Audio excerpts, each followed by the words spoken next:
जब भी हम आत्मनिर्भर भारत की बात करते हैं, लोकमान्य तिलक का नाम बरबस याद आ जाता है।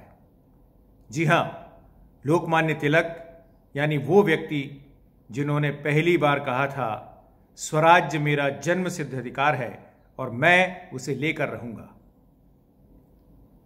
23 जुलाई 1856 को महाराष्ट्र के रत्नागिरी में जन्मे लोकमान्य बाल गंगाधर तिलक, जिन्हें बचपन में केशव ये नाम दिया गया था, और धीरे धीरे जैसे जैसे उनकी कीर्ति बढ़ी, जैसे जैसे उनकी ख्याति बढ़ी, जैसे जैसे उनके काम लोगों की नज़र में आए, लोगों ने स्वयं उन्हें उपाधि दी, लोकमान्य की उपाधि। ये वो लोकमान्य थे जिन्होंने भारत के सांस्कृतिक पुनर्जागरण का बहुत बड़ा काम किया। ये वो लोकमान्य थे जिन्होंने भारत के जन जन में उनके अभिमान, उनके स्वाभिमान की चेतना जगाई। उन्होंने लोगों को शिक्षा, समाज कार्य और संस्कृति, इन तीनों क्षेत्रों में कितनी महत्वपूर्ण तरीके से प्रबोधित किया, ये देखना हम सब के लिए बहुत सुखद है, बहुत आश्चर्यजनक है। ये वो समय था जब भारत का स्वतंत्रता संग्राम एक तरह से सुसुप्त अवस्था में था।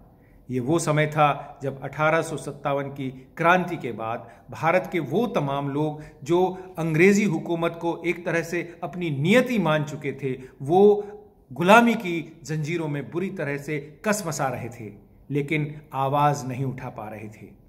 उस समय लोकमान्य बाल गंगाधर तिलक की दहाड़ सुनाई पड़ी सबको, जब उन्होंने नारा दिया स्वराज्य का। और वो नारा, वो जय घोष इतना मजबूत था, इतना गर्जनापूर्ण था कि उन्हें अंग्रेजी हुकूमत ने कहा ये भारत के असंतोष के जनक हैं। लोकमान्य बाल गंगाधर तिलक ने न सिर्फ राजनीतिक रूप से भारत के स्वाधीनता आंदोलन को प्रेरित किया, बल्कि उन्होंने सांस्कृतिक रूप से भी भारत को एक करने का प्रयास किया। इसीलिए उन्होंने सार्वजनिक गणेश उत्सव का आयोजन प्रारंभ किया, जिससे लोग एकत्रित हो सके, भारत की परंपरा, भारत की वैभवशाली परंपरा, भारत की संस्कृति के बारे में जान सकें और साथ में बैठकर भारत के भविष्य के बारे में सोच सकें। उन्होंने शिव जयंती का उत्सव प्रारंभ किया, क्योंकि वो जानते थे कि छत्रपति शिवाजी वो प्रेरणा पुरुष हैं जिनके अदम्य साहस, पौरुष और पराक्रम की प्रेरणा से भारतवासियों में एक बार फिर से क्रांति की लौ जागेगी। एक बार फिर से भारत अपनी सोई नींद से उठेगा, एक बार फिर से भारत स्वतंत्रता के लिए संघर्ष करेगा।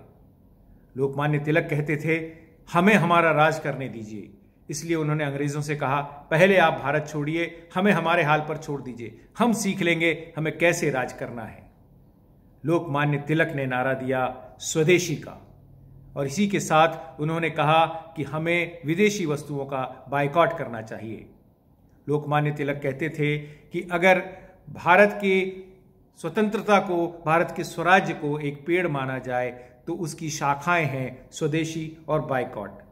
जब तक हम बायकॉट नहीं करेंगे तब तक हम स्वदेशी का अंगीकरण नहीं कर सकते। इसलिए लोकमान्य तिलक बार बार आग्रह करते थे कि चाहे जैसा भी हो, स्वदेशी वस्तुओं को ही हमें स्वीकृत करना चाहिए, स्वदेशी वस्तुओं को ही हमें अंगीकृत करना चाहिए। आज जब हम आत्मनिर्भर भारत का सपना देखते हैं तो निश्चित तौर पर हमें याद आते हैं लोकमान्य तिलक के वो वचन। लोकमान्य तिलक को अंग्रेजी हुकूमत का विरोध करने के लिए बहुत खामियाजा भी भुगतना पड़ा, उन्हें जेल जाना पड़ा। लोकमान्य तिलक को मांडले की जेल में जब भेजा गया तो वहां जाकर उन्होंने गीता रहस्य नाम के महत्वपूर्ण ग्रंथ का सृजन किया। ये वो गीता रहस्य था जो व्यक्ति को बताता था कि कर्मयोग भी जीवन का महत्वपूर्ण सिद्धांत है। कर्म करके भी ईश्वर को प्राप्त किया जा सकता है, क्योंकि उनकी दृष्टि में राष्ट्र आराधना ही सच्ची ईश्वर आराधना थी।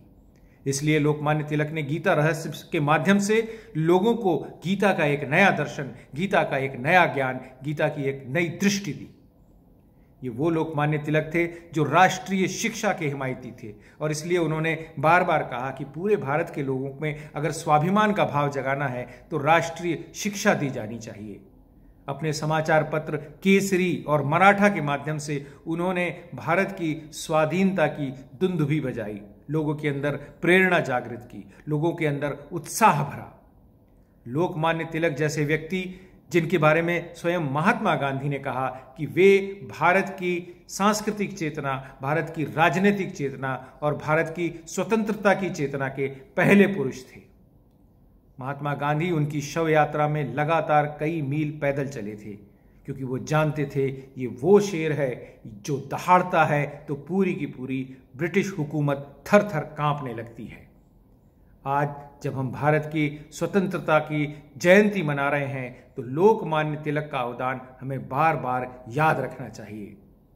जब हम भारत को आत्मनिर्भर बनाने की ओर लक्ष्य कर रहे हैं, जब हम भारत को आत्मनिर्भर बनाने की ओर अग्रसर हो रहे हैं, तो हमें लगातार लोकमान्य तिलक की बातों को याद रखना चाहिए। उनका स्वदेशी का नारा आज भी हम सब के लिए प्रासंगिक है। हम स्वदेशी अपनाएं और भारत को आत्मनिर्भर बनाएं। यही लोकमान्य तिलक के लिए हम सबकी सच्ची श्रद्धांजलि हो।